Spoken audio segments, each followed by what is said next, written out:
Laetitia Delousta, donc, qui nous avait déjà fait le plaisir d'être venue donc, aux dernières journées du patrimoine, donc elle avait présenté une conférence sur Marie-Gauthier, suite à un article qu'elle avait publié dans la revue Le patrimoine, histoire, culture et tradition d'Occitanie. Donc c'est comme ça en fait que nous avons noué des liens et que nous avons eu ces idées de proposer des conférences, des interventions en relation directe avec les collections du musée.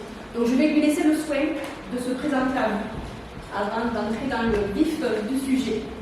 Merci et bonne conférence.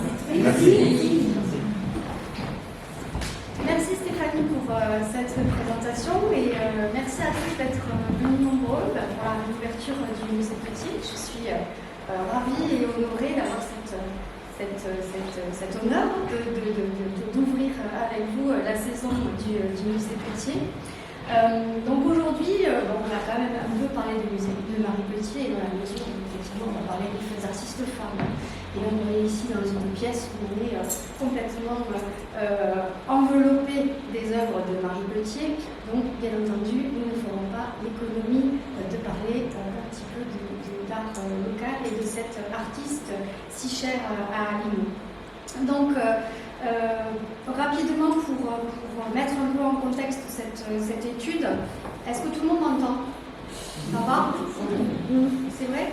Sinon, si je descends, vous manifestez, vous n'hésitez pas, je ne crois. D'accord? Voilà. Donc pour vous expliquer un petit peu le contexte de cette étude, si en plus la pluie s'y met, on va se sortir. J'ai repris mes études en 2009 pour faire un master à la suite d'une visite du Centre Pompidou. En 2009, il y avait une exposition qui s'appelait Elle, au pluriel, @Centre Pompidou. Et cette exposition donc, était constituée des œuvres d'artistes femmes des collections du musée. Et donc, il était inscrit partout, exposition d'artistes femmes, artistes femmes, artistes femmes, artistes femmes, sponsorisée par une marque de cosmétiques, dont je tairai le nom. Voilà, vous voyez un peu où je veux en venir. Ça m'a un peu chatouillé, je me suis dit, mais quand c'est des expositions avec des hommes, on n'en parle jamais. Donc ce serait peut-être intéressant d'aller gratter un petit peu ce qui se passe là-dessous. Donc j'ai fait un master sur la représentation de la visibilité des artistes femmes dans l'institution muséale en Languedoc-Roussillon, où je ne me suis pas fait que des amis, du coup, parce qu'en effet, la représentativité des femmes à cette époque-là, donc en 2009, ça commence un peu à dater, c'était assez édifiant au niveau des chiffres. Et donc, derrière, j'ai décidé d'engager une thèse sur cette question, mais je ne voulais pas le faire dans un contexte européen, dans la mesure où l'Espagne et l'Italie, on est quand même relativement proches d'un point de vue culturel, donc je n'aurais pas eu vraiment des résultats fantastiques.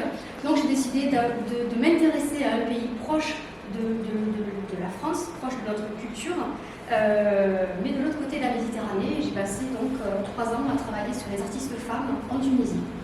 Voilà. Donc ça c'était pour remettre un petit peu en contexte le cadre de cette étude.